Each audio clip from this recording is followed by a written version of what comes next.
সব বাহিনীগুলি কিন্তু তাদের প্রশিক্ষণ চালিয়ে যাচ্ছে এবং আমরাও আমি আমার খোদা আমরাও ডিসিশন শুধু আমরা বিভিন্ন বাহিনী ওখানে যাব তাদের প্রশিক্ষণগুলি কীরকম হচ্ছে ওইটার মানটা দেখার জন্য এবং আমরা আশা করছি জানুয়ারির ভিতরে আমাদের প্রশিক্ষণ সমাপ্ত হবে।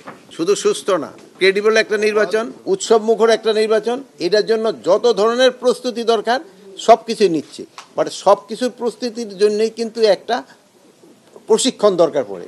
প্রশিক্ষণটা হলো সব কিছু মেইন। আপনি এই ধরেন এমএ পাস করছেন, এটা কি প্রশিক্ষণের মাধ্যমে গেছে? আপনারা তো সার্টিফিকেট দিয়ে দেবেন নাকি একবার স্কুলে গেলে? প্রশিক্ষণ দিয়ে পরীক্ষা দিবেন, পাস করলে সার্টিফিকেট পাবেন। এখন আপনি সব কিছু মিলে তো প্রশিক্ষণটাই তো মেইন।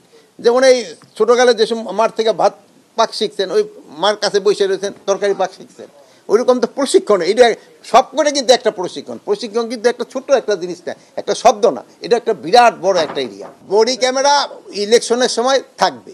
ইলেকট্রিসিটির ক্ষেত্রে বলছি যে প্রতিটা কেন্দ্রে যেন ইলেকট্রিসিটি ব্যবস্থা থাকে। যদি কোনো কেন্দ্রে না থাকে, আপনারা জানেন যে এইবার ভোটার কিন্তু 7:30 থেকে 4:30 পর্যন্ত, আগে হতো 8টা থেকে 4টা পর্যন্ত, আধা ঘন্টা বেড়ে গেছে।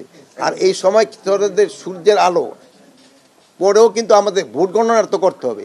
এই জন্য যেই এলাকায় ইলেকট্রিসিটি না থাকে ওই এলাকায় অল্টারনেটিভ কি লাইটিংয়ের ব্যবস্থা করা যায়।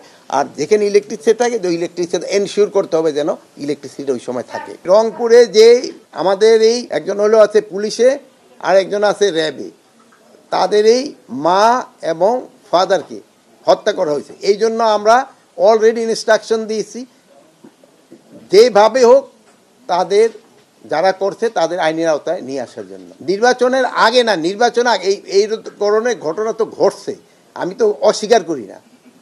আর নির্বাচনের আগে যে এইগুলি সব বন্ধ হয়ে যাবে তাও আমি বলতে পারি না। মানে যদি আমার কাছে কোনো ম্যাজিক থাকতো বা ওই সুইচ লাইট অন অফের মতো থাকতো তো আমি করে দিতাম যে লাইট অফ, এখন আর কোনো কিলিং টিলিং কোনো কিছু হবে না। আমার কাছে এরকম কোনো ম্যাজিক নেই। আইন শৃঙ্খলা বাহিনী কারে মাঠে নামতে দিচ্ছে না, সবাই মাঠেই তো দেখে, পুরা মাঠ তো তারাই গরম করে রাখছে। সব বাহিনী সবাই আছে। এখন কে কি বলে তা তো না। অনেকে আছে যে ঘরের থেকে বাইর হইতে চায় না, বলতে ভাই আমি বাইর হইতে পারতেছি না, কিন্তু তার হলো শরীরের অবস্থা এরকম, গেলে ঠান্ডা লাগবে, সে এই জন্যই বাইরে হতে চায় না। এখন সে তো ঘরের ভিতরে আইয়া কমফোর্টেবল, বাইরে গেলেই তো আমার তো আবার ঠান্ডা লাগবো, সর্দি কাশি হইতে পারে, সেই জন্য বাইরে হয় না। তো তাকে আমরা না করছি না।